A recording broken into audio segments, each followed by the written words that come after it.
Hey everyone. So I typically don't do these videos like that face to face. I don't typically show my face really, because I typically talk about my bike. If I do any kind of reviews or talk about different components and stuff. But this time I want to talk about a very specific component. It's not part of the bike. It's part of me, and this is something that sits on my head. It's a helmet. And now, what I want to say before I show the helmet itself is the fact that I've been hunting for this helmet for about a year and a half. They weren't available in the United States for a very long time. I even kind of devised a scheme of ordering it online somewhere with European card or something, ship it to a buddy of mine in Germany, have him ship it to me to the United States.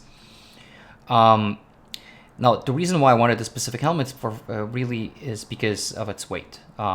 Before the pandemic, obviously during the pandemic, I didn't do much riding, if anything. And after right now coming out and then start riding again, it's honestly really difficult of sitting on your ass for almost a year in your home. Anyhow, the helmet is incredibly light. If my memory serves me right, this specific helmet is around 190, 195 grams, which is bunkers for a helmet.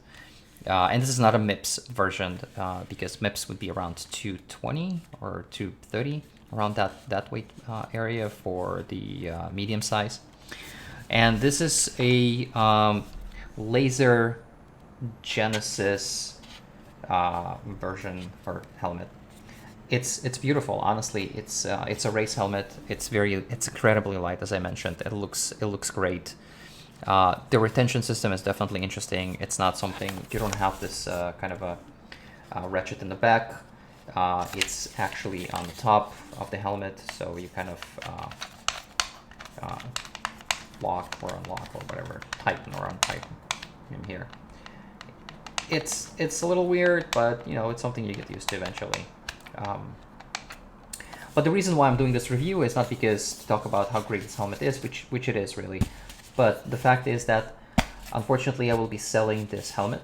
I got myself a Giant Ref Pro LTD, which is from their Pro line, and I don't know if LTD stands for a special version, because it's very kind of a sparkly, multicolor chameleon type, which I really like. It's funky.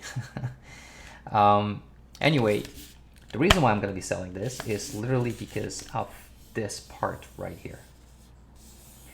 And for me, this part created a pressure point right on my head and gave me some serious headaches as I was riding. Right after maybe 15, 20 miles of a ride, I'll start feeling a headache.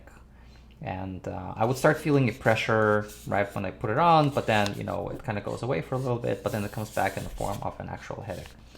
And this is essentially, if you look inside, then you'll see this kind of even though it's soft right here, but it still pressures in, and the retention system is not all the way around, just like you would see in Giants or in Giro helmets and so forth.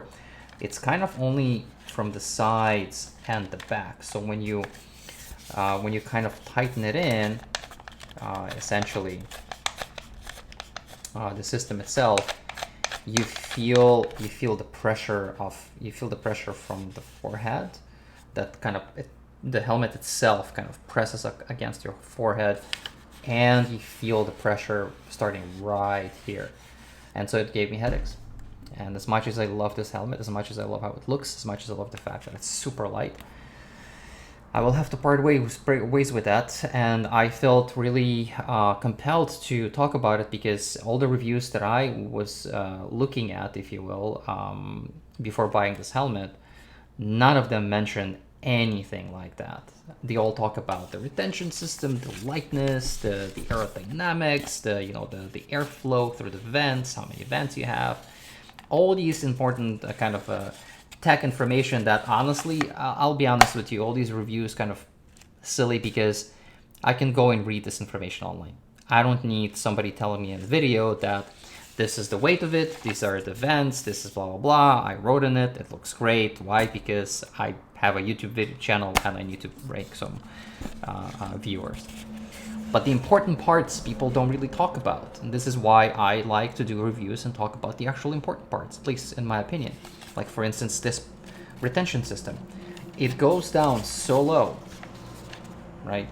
Like this specific plastic part, that, believe it or not, when you actually put glasses on, your sunglasses or eyeglasses, whatever that is, because of that plastic in the back, the actual glasses part don't grip to you as much, and so they slide, and you have to constantly readjust your glasses and constantly readjust. If you move your helmet a little bit, your glasses might slide down or so forth. So something to consider when you're buying this helmet. Otherwise, it's an incredible helmet. I'll highly recommend it, but only if you don't have the same sensitivity as I am for my head right here to be a pressure point. The Rev helmet has like an opening right here, so it doesn't pressure me as much and feels great. Other than that, great helmet, highly recommend it. Anyway, hopefully this helps. If you have questions, feel free to ask in underneath the video. I typically try to reply to most of them, as long as they're not getting into arguments about stupid things. Like in some of my videos, people just get into silly arguments, cyclists versus the world, if you will. I don't get involved in those. But if you have actual technical questions or other questions, I'll definitely answer them. Anyway, hope that helps. I will continue doing those periodically about different components, helmets, shoes, and so forth as we go into the 2021. I'm exploring new items, and so I'm going to be talking about it. Thank you for listening, and thank you for watching, and I'll see you all soon. And keep on writing.